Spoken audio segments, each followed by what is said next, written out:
Scientists have warned that post-coronavirus, the next pandemic could be even deadlier and sooner than we expect. So, with monkeypox hitting 190 cases across the UK and so-called tomato flu emerging in India, how concerned should we be? Well, Professor David Denning of Infectious Diseases and Global Health at Manchester University and David Allmond, the CEO of the biotechnology company Novocyte, join us in the studio this morning to discuss infectious disease threats that we can expect in the future. Very good morning to both of you. Good morning. Professor, if I might start with you then. A lot of people will be thinking, I'm not ready to talk about another pandemic, and many corners of the world still dealing with this in a much more serious way than we are here.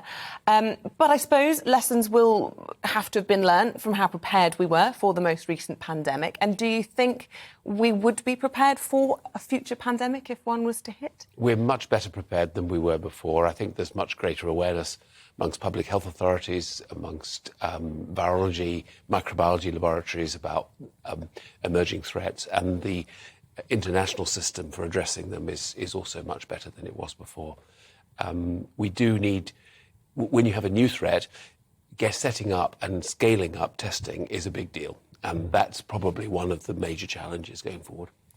OK, and I want to bring in David Allmond at this point when we're talking about testing, because you have just lived through that whole experience, as we all have, but from the testing side with COVID, been very successful at producing tests for that. And I suppose, that could be a challenge for you again in the future. I mean, what preparations are you doing? Are there other viruses out there on your radar that you're worrying about? Yeah, so what we do, in the pandemic, we were one of the first companies to have a test out, across Europe.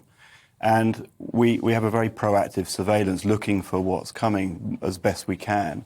So in the past, we've responded to Zika or Ebola, we've responded to swine flu, and now we're working on some future testing for monkeypox and adenovirus, which you also may have seen. So we're always, watching out, and then we can move pretty fast, actually, to develop necessary tests. And you just mentioned monkeypox there, working on a test at the moment. I mean, how close is that to being ready and being used, and that's how widely can that be disseminated? Yeah, so according to the need of the clinical community, we would have something, certainly in a research setting, that could be used within weeks to do that testing and monitoring. And, if we had to take that further because it became a bigger issue, then we would make it a clinical approved product. So how do people test for monkeypox at the moment? So the testing at the moment would be done through a blood sample or a skin sample from the pustules that occur in the disease. And then it could be a highly sensitive molecular test that we've all seen, PCR. And that would then, be able to pick up the virus versus other viruses it could be. In a relatively short space of time to determine whether someone should actually make a decision to stay at home and be isolated. Okay. Yeah, David Denning, we're worried about monkeypox, right? And that's getting a lot of publicity, but and I suppose you'd say we're right to be concerned, but is that the biggest worry for you when you talk about emerging infectious diseases? I think monkeypox may well keep going. It's got a longish incubation period like chickenpox, so it's going to be slower burn than COVID with a much shorter incubation period. But we still have to worry about influenza or flu. I mean, that clearly could be a devastating pandemic, as we saw the Spanish flu in 1919 and 1957, another episode.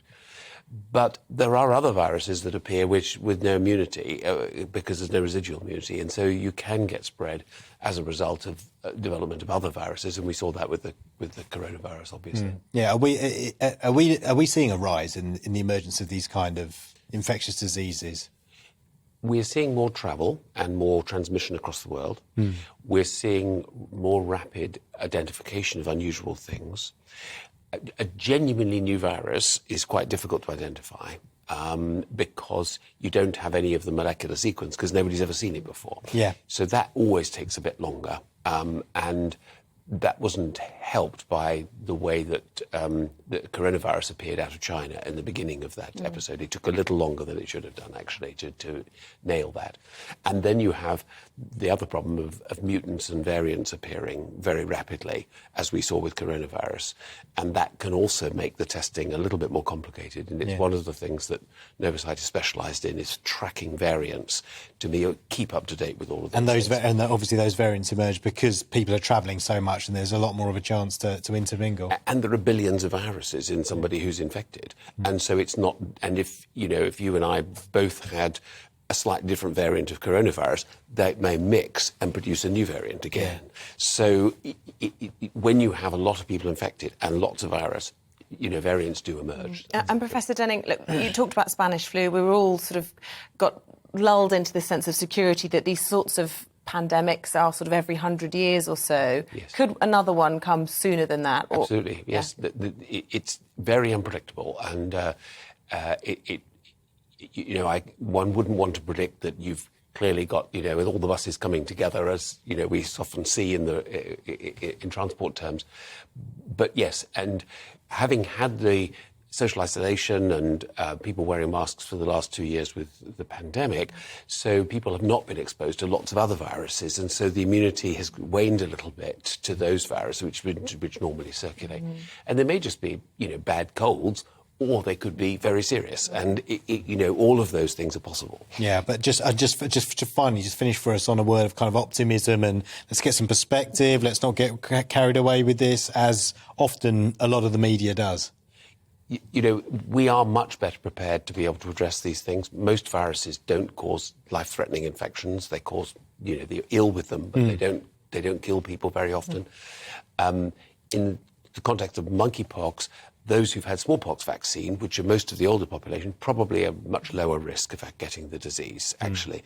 So there are some other reasons why certainly monkeypox isn't going to probably be a devastating infection like COVID.